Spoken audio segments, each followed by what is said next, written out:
Hello, everybody. It is that time again. We need to start a show, and we need to talk about a terrible tragedy that happened in Las Vegas earlier this week. It was the deadliest mass shooting in the U.S. in modern history. 59 lives lost and over 500 people injured. It is an absolute tragedy. It is unfathomable to think about something like that can happen while people are trying to enjoy music and just have fun with their friends, and somebody has to do something as insane as that. So I turned 21 in Vegas. I've got fond memories of Las Vegas, and I've never been. it's So I don't know what it's like. And my dad even said he stayed in the same hotel that happened at. So Yeah. scary. I know a lot of people that vacation there, a lot of people that, maybe flock there for, events. And I know the NFL will be there in a few years, and it's just unfathomable that something like this again could occur. And, thoughts and prayers to everybody involved. I didn't want to, no one wants to wake up to it, but I'm just like, you don't want to be numb to it because it's like, really, here we go again. And, it's always like it's unfortunate. My heart hurts because I feel like there's always a new hashtag. Pray for this, pray for that. Yeah. Natural disaster. Pray for Texas and Florida. Puerto Rico. Now it's pray for Vegas. It was pray for London. Pray for Paris. And it's my heart hurts, man. And it's just got to stop. And it starts with us. And you just got to look at it, the big picture. And me and Brandon want to recognize that and have a moment of silence before we things get going here. And I read a tweet yesterday, and it was a guy who said, I've heard in my lifetime 3 times, this is the deadliest mass shooting in United States history, and I'm 22. Wow. That's just bone-chilling to think about that. It is. So many terrible things, so many Virginia Tech, Sandy Hook, Columbine, just senseless acts. And I don't know the answer. I don't know how to fix that problem. But we're going to give you guys a couple seconds here before we start the show. Doesn't matter what you believe in. If you want to pray, if you want to just sit in quiet and think about the lives that were lost in Las Vegas, if you want to just reflect or meditate or whatever you believe in doing, we're going to give you a chance to do that before we start the show. We'll get into the Ravens-Steelers game after this, but everyone in Las Vegas, everyone that lost a loved one, was affected by this tragedy. Our thoughts and prayers are with you, and let's hopefully let this senseless act bring us all together, and let's find an answer to this problem, because it's not going to get better unless we all come together and figure out what's going on. So, Las Vegas, this is for you. Our thoughts and prayers are with you.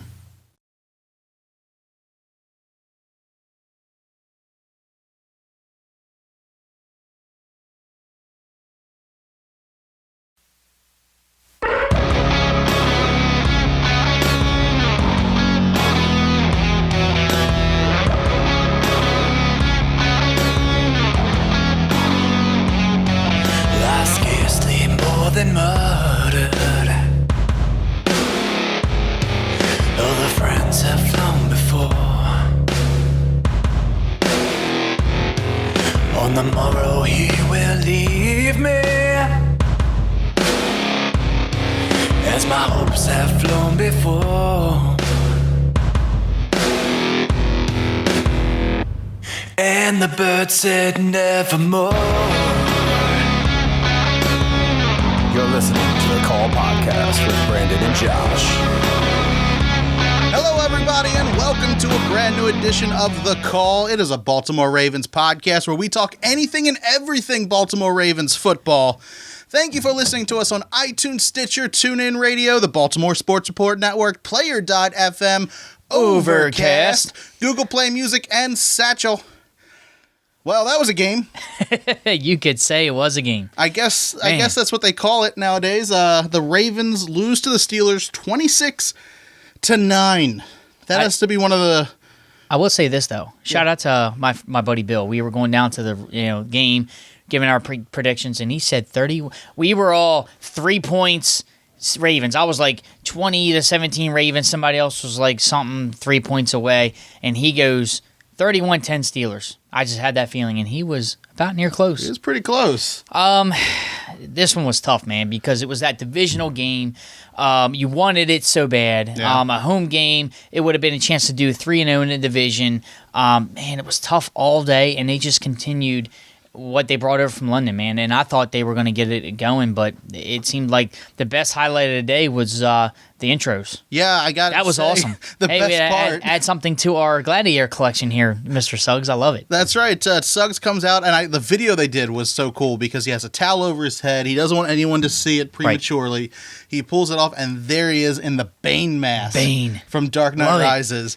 And he comes out, and he's holding his chest, like Bane does in the movie, and he does his normal thing. And I was like, this is something. This is something it got special. Me. I was in the stands. I saw it out on the screen, and I was like going nuts, man. You know me with the bat suit and the tie-in, and Batman's my favorite, and it's just I lost it. I mean, it was one thing when Gladiator was one of my favorite movies, and he did that, and the tie-in with Ray's book and what Ray incorporated that movie into his play, and just to see that, man, I thought it reminded me of the last time we played the Steelers, right, in Week 4. He did it. He brought it out. It was a Thursday night game in that matter. He brought it out to spark the team, and we ended up beating them in the same kind of almost the same score, right. And I thought it was going to spark us. We needed that. The crowd got energized with it, and it was great to see. And then all of a sudden, it was like that was the highlight of the game, pretty much. It sucked. It was. And let's start just where the game started off. Surprising. I don't know if you were surprised. Alex Collins gets the starting spot at running back. He obviously worked hard for it.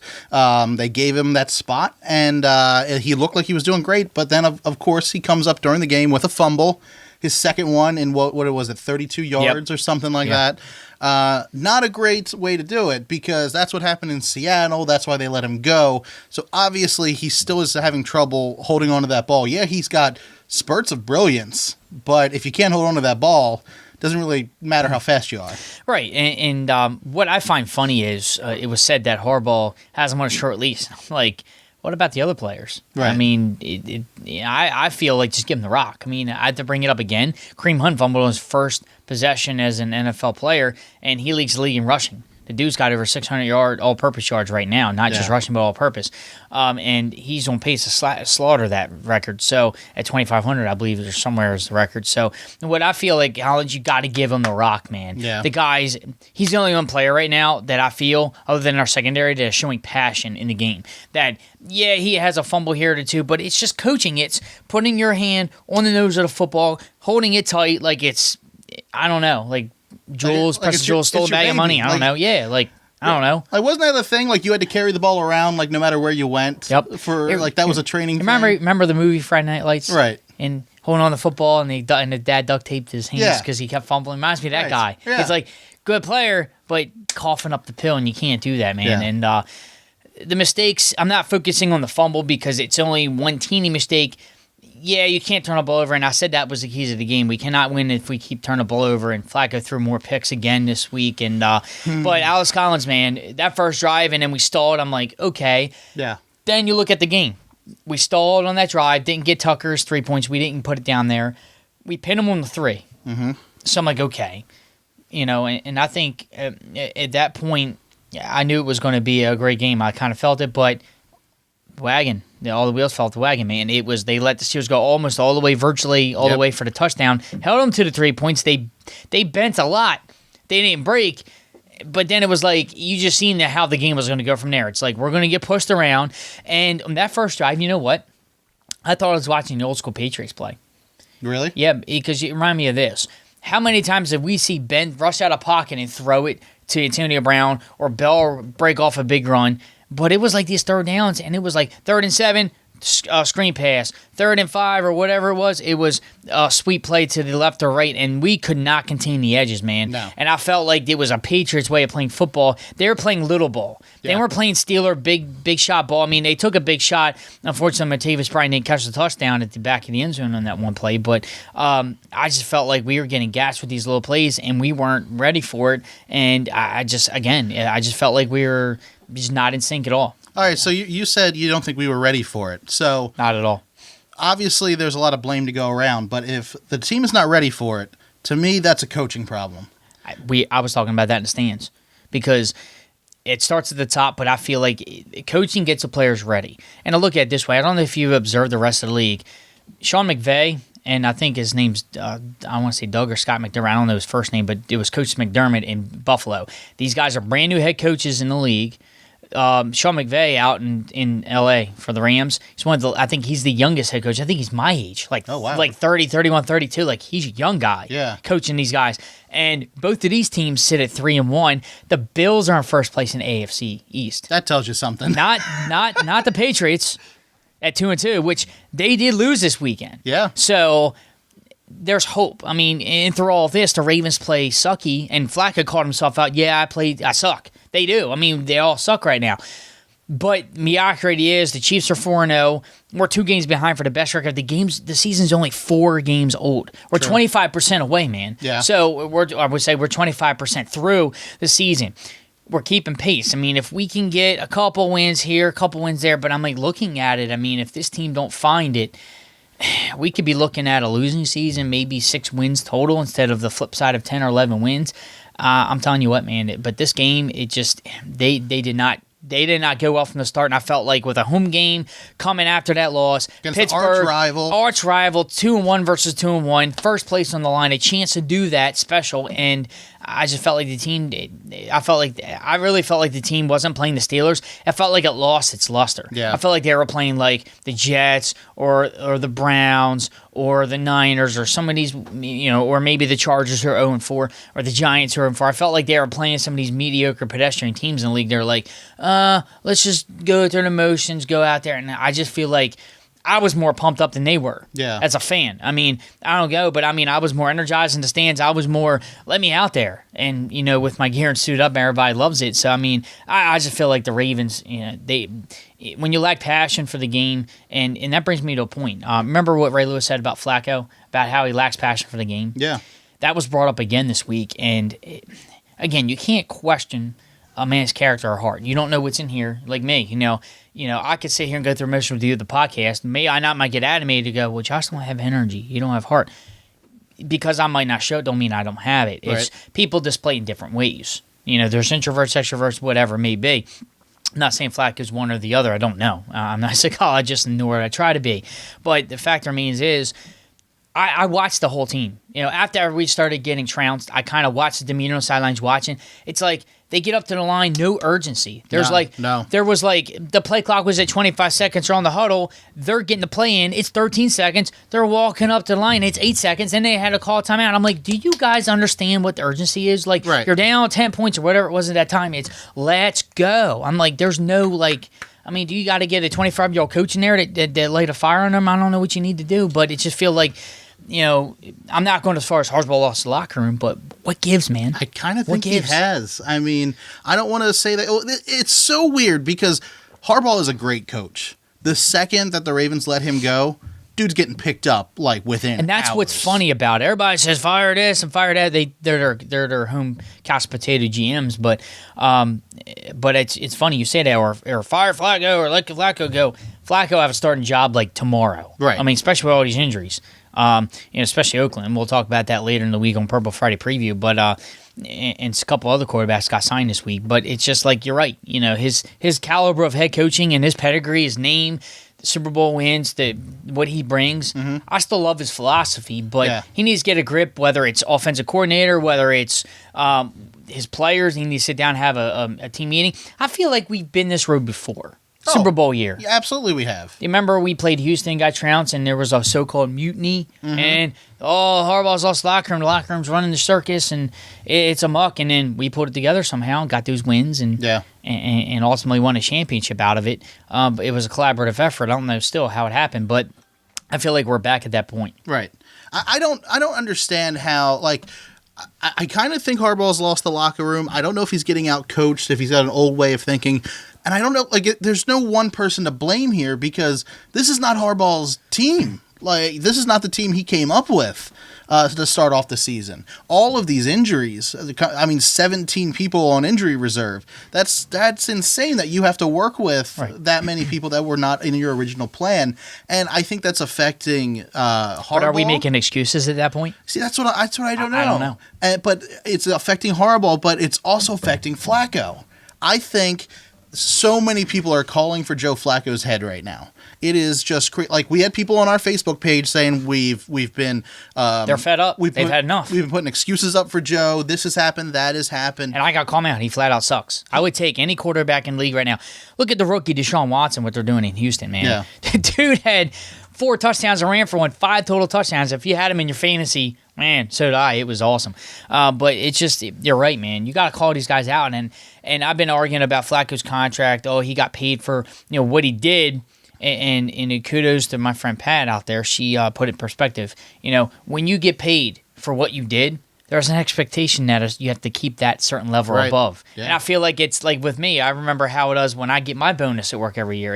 It's you hit it, but it's almost like, okay, what's higher up here? Once you get up here, it's like you don't want to go down here because you get complacent. But it's like when you're at that level, your employer expects you to get to that level and then stay there and stay to plan of excellence. So I feel like I've always been an advocate of Joe. Everybody whines about his contract and handcuffing the team, but I was like, Joe got paid for what he did. He brought us the championship. He had the run. He had the run from 2008. He got paid on that. Now but then here's the thing. I feel like it's night and day. I feel like healthy Flacco was great, or at least good. Yeah. Not saying, he elite or not elite. We're not having that argument, but the injury, then now with the back this year, with the knee and the back and getting fully recovered, I really think it's affected him and it's broken down his body. Well, think about what you said last week on the Purple Friday preview about Le'Veon Bell, how October is the new September. Yep. Joe's the same way. Joe didn't have training camp. What was his nickname? January Joe. January Joe. Obviously, if we make it there, but it's like like he's going through training camp right now. So he's not pretty much he's learning with the new players and everything.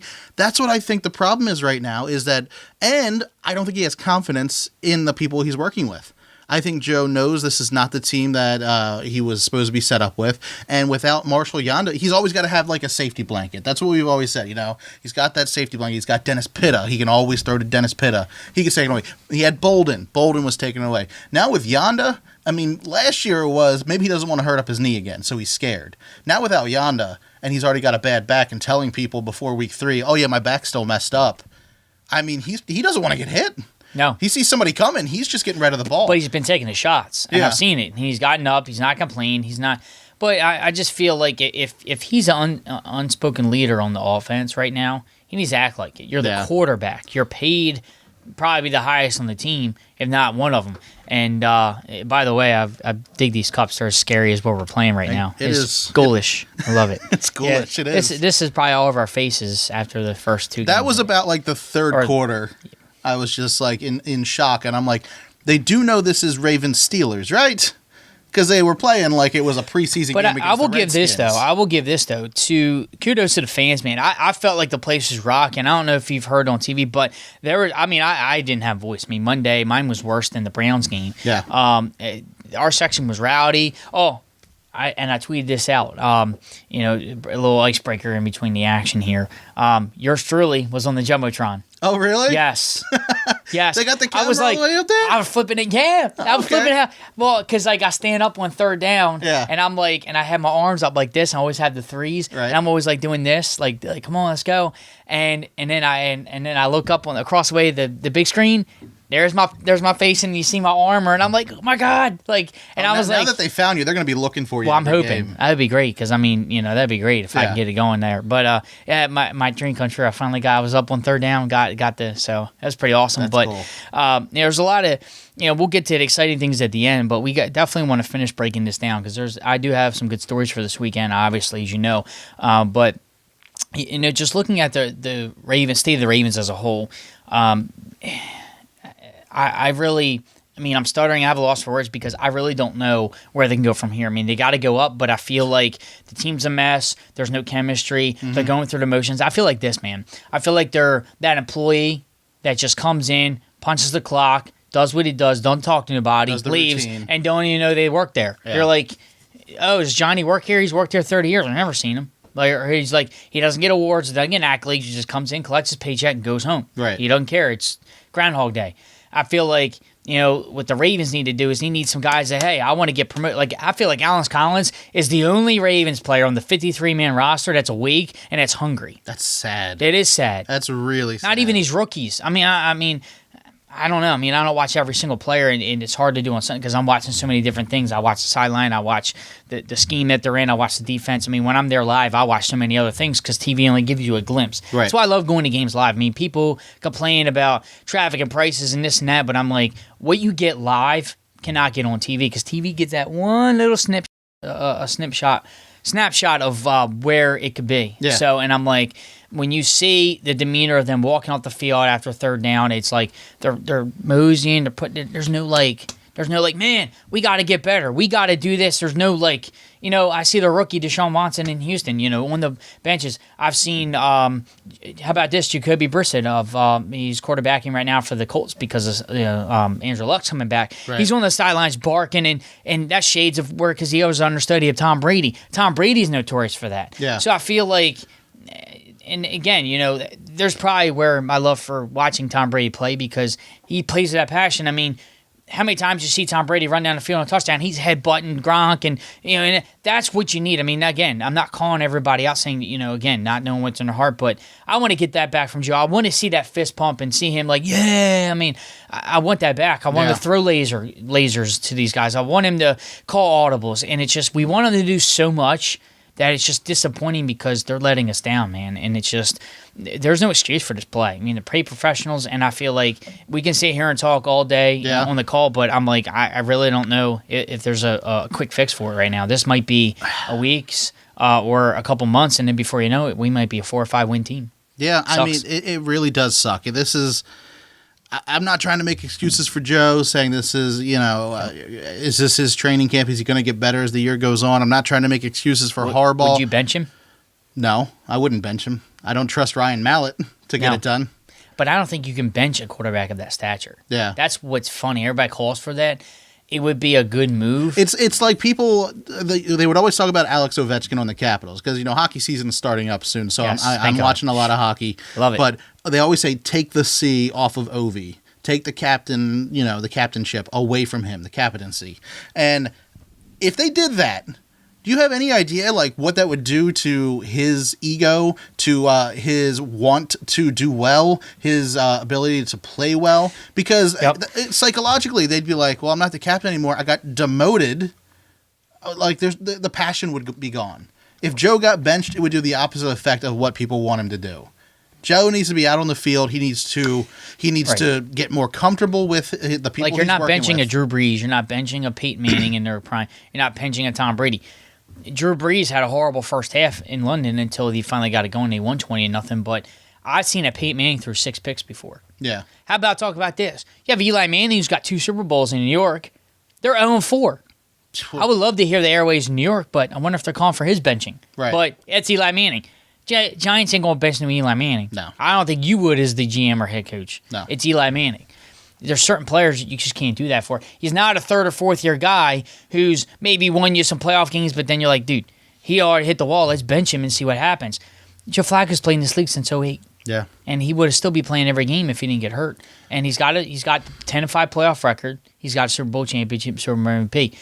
You don't bench a player that caliber because they're sucky and he calls himself out. Yeah, suck, but you just got to go to practice and you play better.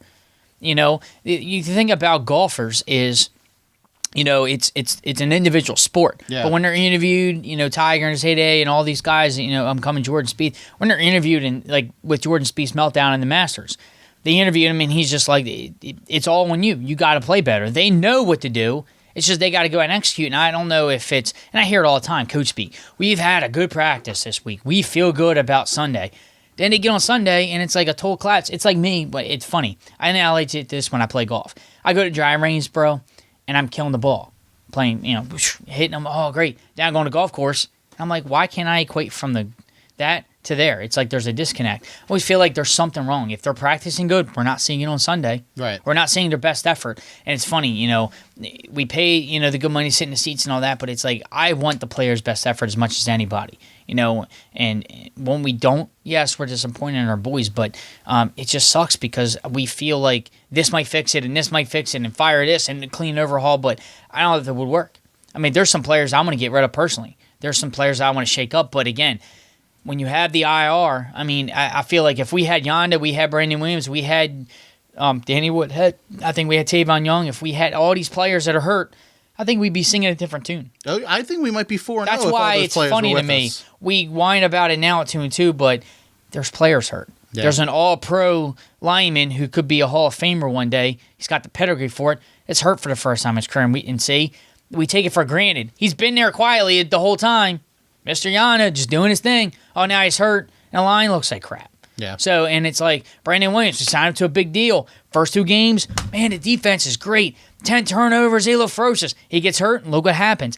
I don't think it's a coincidence, man. No. I think there's truth to these players getting hurt versus us sucking. I mean, look at Danny Woodhead. Tore it up. And you know what's funny is I saw an interesting stat, and I laugh at this, man. Just hear me out. Danny Woodhead is on the IR. He has more catches right now than Perryman. Good God. Look it up. Wow. Look it up. I just, that's what I'm saying is, it's, again, quarterback's got to get in the ball, but Mike Wallace had one right in the breadbasket, got to catch the ball. Yeah. Like, Joe can only do so much. And Joe had a great few plays. He put it there. Yeah. He was scrambling out of pocket. He did it. The one ill-advised throw was, he was rushed out of pocket, and I think the angle, he threw it right to the linebacker. That one mistake, because they were coming back. They were driving. They were going for it, but I just feel like, and that can be fixed. Yeah. It's making the right reads, forcing it. Brett Favre was notorious for forcing the ball in there. It was one of his last games. He forced the ball in there, and they could have won the Super Bowl. Yeah. Again, it's just, you want to make a play, but you got to be smart. But at the end of the day, it takes a team effort. It's not number 5. Mike Wallace got to catch the ball. Perryman's got to catch the ball. Perryman's got to do something. Oh, my God. He's a bust. I saw a tweet today, and I forgot who put it out there, but it said, Rashad Perryman is Travis Taylor 2.0. That's pretty funny. Yep. That's just sad. It is sad. Yeah. It just, what gives? Perryman, I have zero faith in Rashad Perryman. I hate to say it. I think he's another first-round bust. He's probably a good guy, but I don't think he's NFL material. I don't. I think he got hurt that first year, and he got stunted ever since. Mike Wallace, I'm sure he's a great player, but everyone on this team needs to be better. There's not one person on this team, maybe like Alex Collins, Ronnie Stanley had a great game on Sunday, but besides those two, like Eric Weddle, I mean, he was still fighting for it.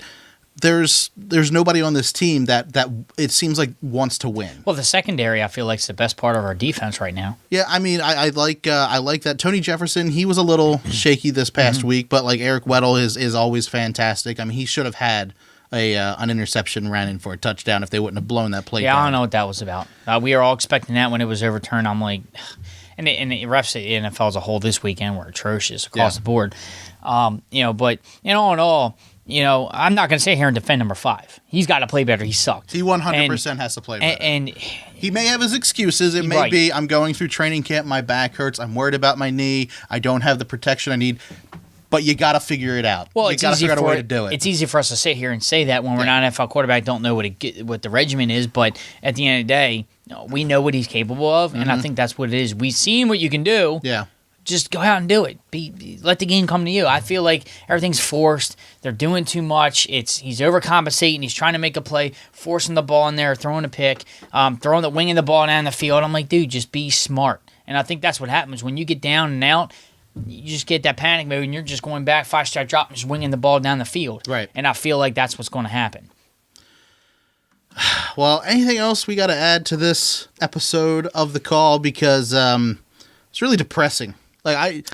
The last 2 weeks I've been like, I don't want to do this show anymore because it's been Are you lacking passion? I need to give you a pep talk? No, I don't need a pep talk. Come on, man. This is good. I don't want to be riding solo here in Studio B. That was suck. Yeah, Brandon's moping in the corner. I got to ride solo today. That's all right. I got my cup here. You got the Scream Cup. It's the Halloween season, so absolutely my favorite time of year, and it's my birthday week, which is great. That's right. Kicking it off right. That's right. So birthday's in 2 days. You doing anything big?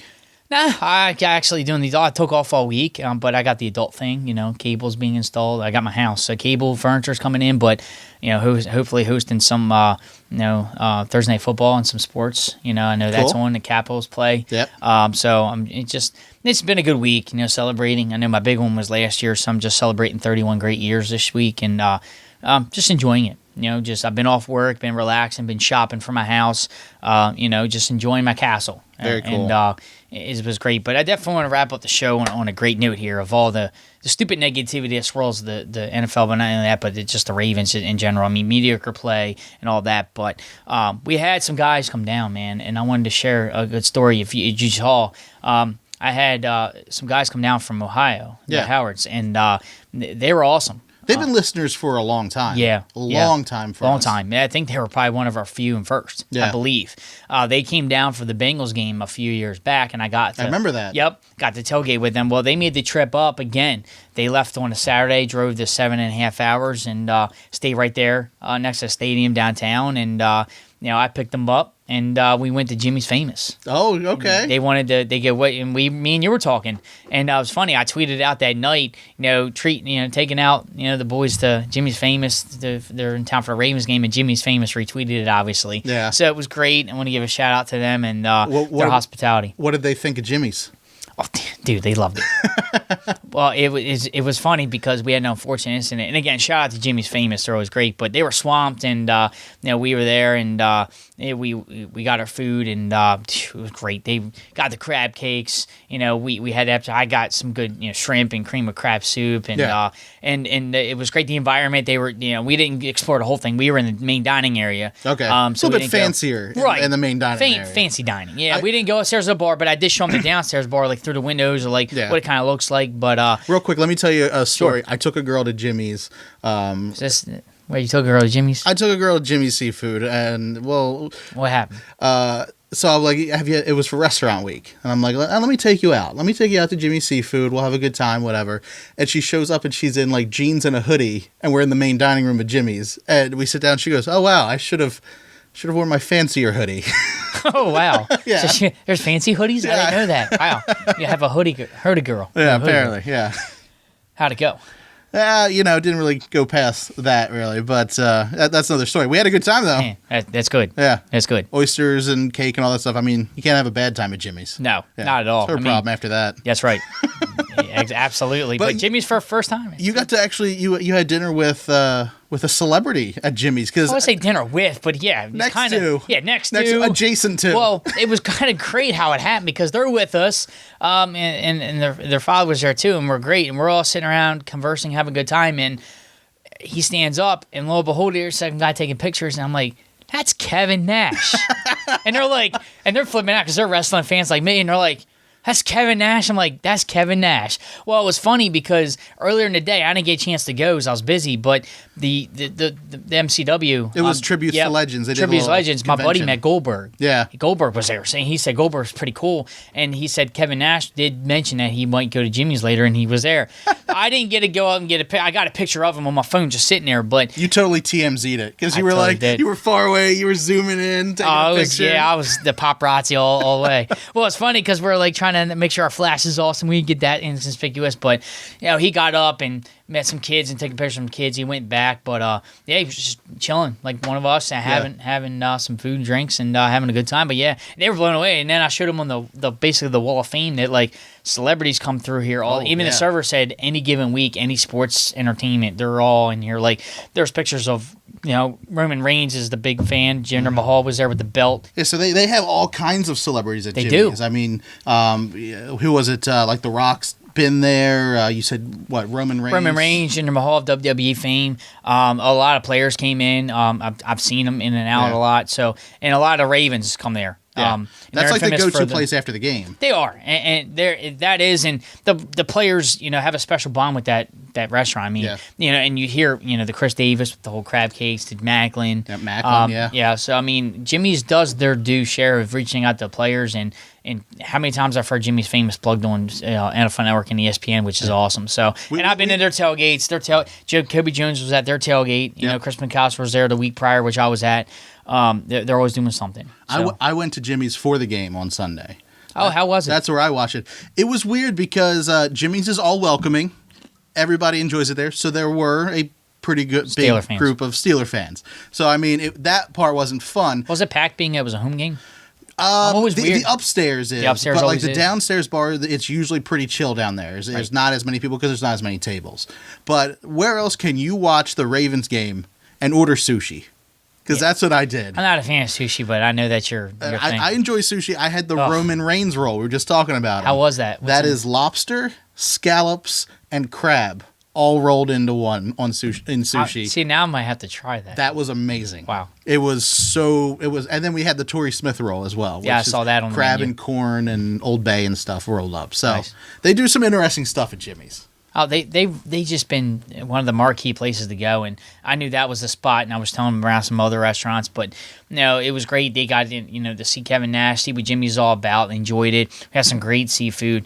It was great, man. I want to shout out to them. Thank you for their hospitality and going out to dinner with me that night, and it was great to see them. They tailgated with us for a good maybe the first hour or so while we were there, and then went to Ravens Walk.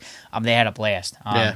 So they get to see you in your element. Yes, they saw me mail them. They loved it. I mean, I was just having a ball. We had our setup, and we had fun tailgating this past Sunday. But, it sucks that the Ravens didn't do their share and making it a worthwhile trip. But, it's like those on the road games. I've been to some road games where we won, and I've been on the road games where we lost, and I just make the most of it.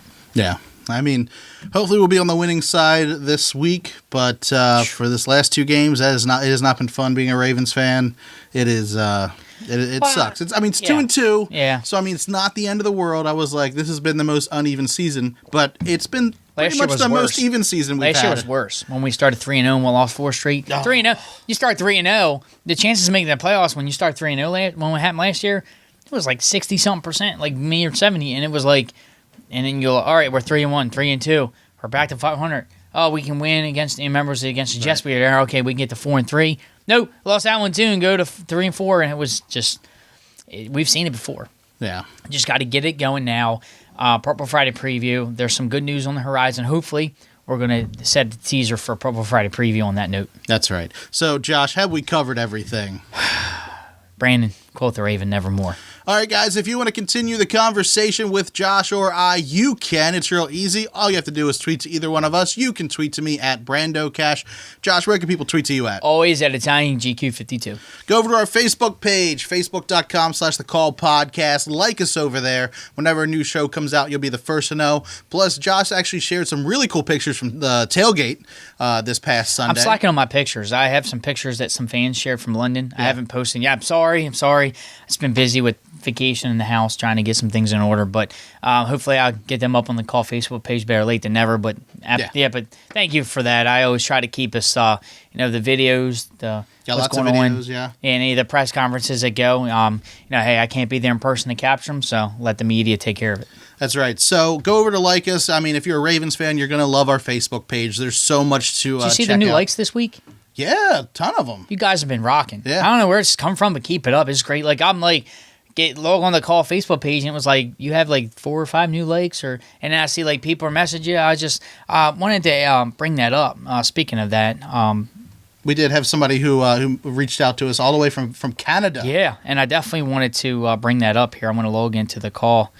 Bear with me here, man. But it was a fan who traveled to Baltimore for a game, got to check out some stuff, but was telling us how he enjoys the game since we get so much Ravens news being local here. Absolutely. People that aren't local here just they don't get to hear the Ravens as much. You watch the NFL Network, ESPN, the Ravens are not mentioned very often. No, not at all. And there's a reason why I wanted to bring the guy's name here is Dustin Keefe. I hope I pronounced that right, Dustin. If I do, I'm sorry if I didn't. But I wanted to read what he wrote because this is through all the ups and downs, the drama that the game brings, the agony. Through it all, I don't want to take for granted what we do, right? And why we're right here in Baltimore, we're based here, and this is what I wanted to share with fans because there's Ravens fans worldwide. Literally, I told them get a new fan every week from a different country, different state, all over the globe. Yeah, and it's man, it's like interesting. Like, how did your fandom start? A lot of them were like, oh, last on the Ray, last on the Suggs, last on the certain player, and then just fell in love with the team. Some people say it was the colors. You know, they fell in love with that. They fell in love with the bird. It's like I've heard people like, oh, I'm like the Ravens is my favorite animal. I'm like, hey, more power to you. So, I mean, it's just I hear all these, not say excuses, but I hear these reasons. I'm like, just awesome. But I'm going to read what he wrote because it was definitely heartfelt, and I told him, you know, that this means a lot. Let me take a look here. I'm sorry here. I got to find the message. Yep, this is what he wrote. This was in response to one of my messages. Dustin wrote, absolutely. I just wanted to share one more thing. A friend and I drove 14 hours to Baltimore for a game in 2015 when the Ravens played the Seahawks in December. It was an unreal experience and one I'll never forget for the rest of my life. You guys are so lucky to live in a football city where you can talk football with everyone. I really respect you, and he was talking about, I think, to you at that point, you and Josh's coverage on Ravens football.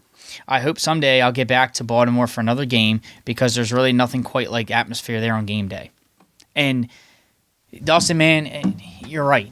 You know, being a season ticket holder and just I never want to take it for granted. Yeah. You know, I finally got my PSLs this year, and they're gold, and I would never give them up. I'm happy to be a part of the culture down there, and that's why I do what I do. That's why I wake up early on game days and tailgate. It's an atmosphere, and even with the guys who came down from Ohio, I was like, tailgating isn't like it is up there, and they're like, and we do a different breed. I'm like, dude, we should do a documentary on our tailgating. I mean, what Jimmy's does every Sunday, I mean, it's a job. I mean, like, I get up for work, not for work. I feel like it's work. But I get up, I feel like I am truly on vacation. I get up and, you know, I get my gear and load the car with food, and I'm meal prepping the night before. What do we need? I'm out the store at 10, 11 at night, getting the last minute things for getting ice, you know, putting the cornhole and all of our tailgate items in the car.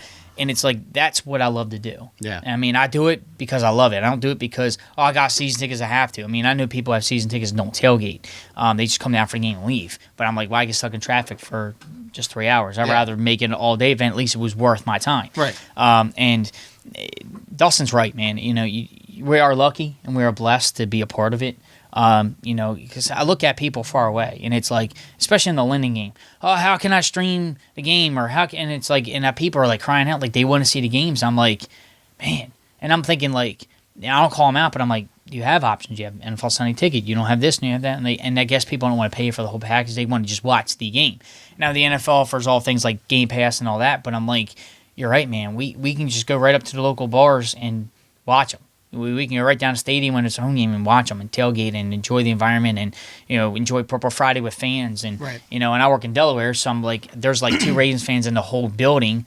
And, I mean, there's few and far between, but it's a lot of Eagles and a lot of Cowboys, and there's some Steelers there too. It's a lot of diverse fandom there. But I just don't want to take it for granted at all. And it just gives me through the team. And, yeah, they might suck, and I see people banning them left and right and being bandwagons. Oh, you know, screw this, and, you know, fire the team. You know, at the end of the day, I know they're just shooting off the hip because they're frustrated, but Brandon, man, we can never truly take this for granted because look at all the stuff we have. I mean, we're truly blessed to be a part of the team and be a part of the culture. And for me, I was born in '86.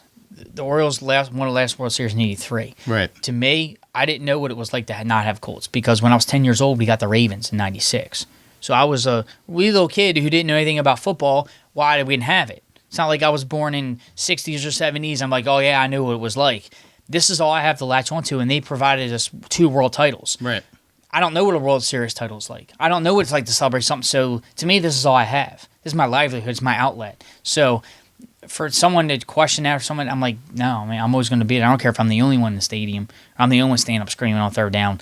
I'm going to enjoy every bit of it because there's people like Dustin who don't get a part of that where they're at. And they would kill to be in my spot. I guarantee it. Mm-hmm. So, and if anybody's up there wanting to give up their season tickets, send them to Dustin because I'm sure he'll be more gracious to drive 14 hours for 8 games a year. I guarantee that.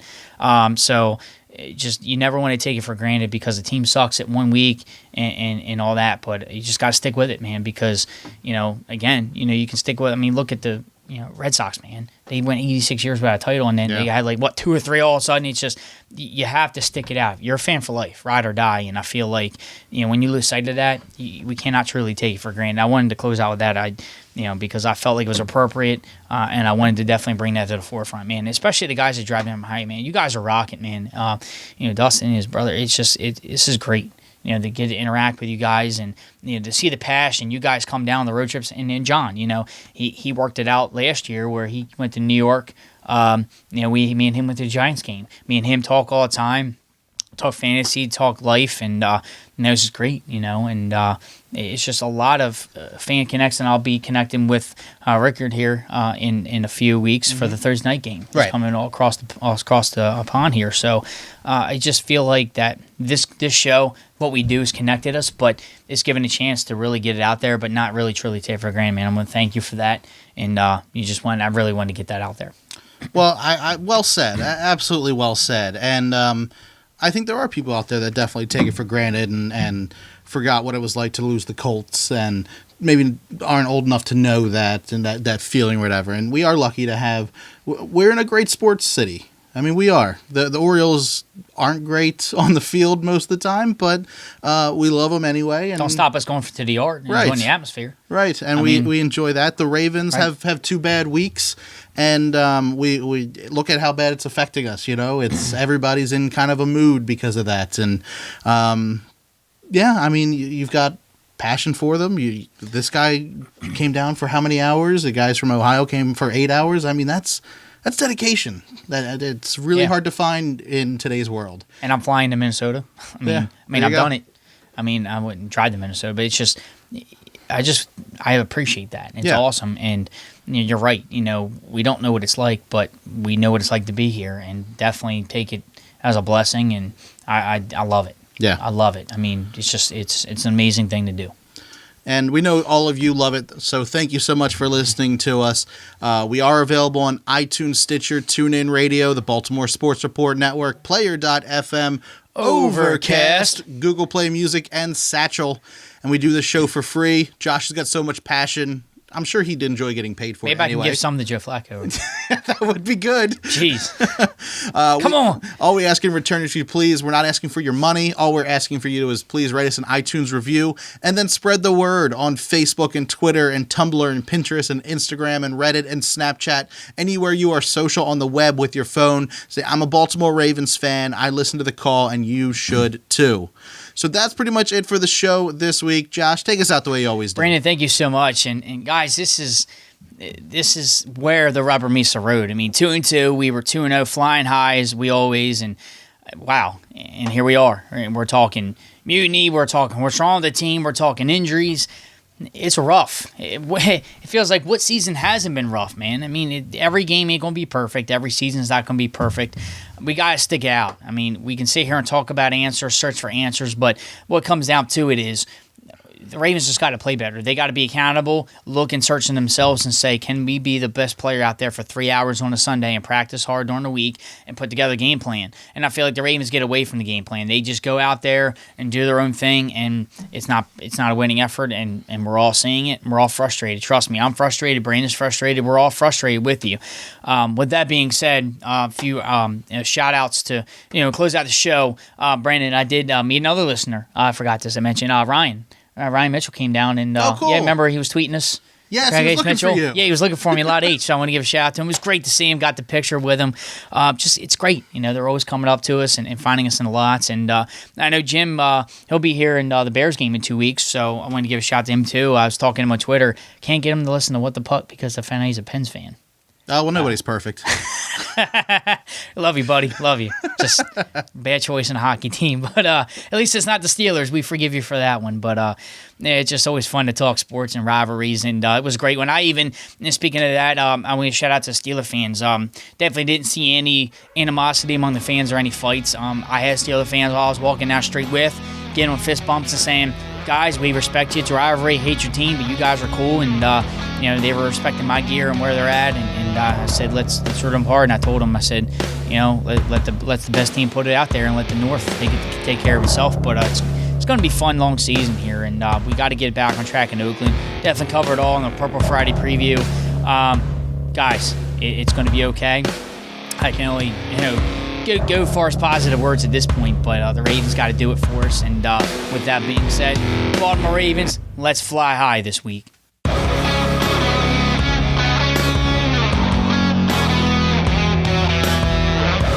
This has been a production of Brando Cash Entertainment. Music by Brad Lepore and Daniel Kelly from the DBK Studio. For more information, go to brandocash.com.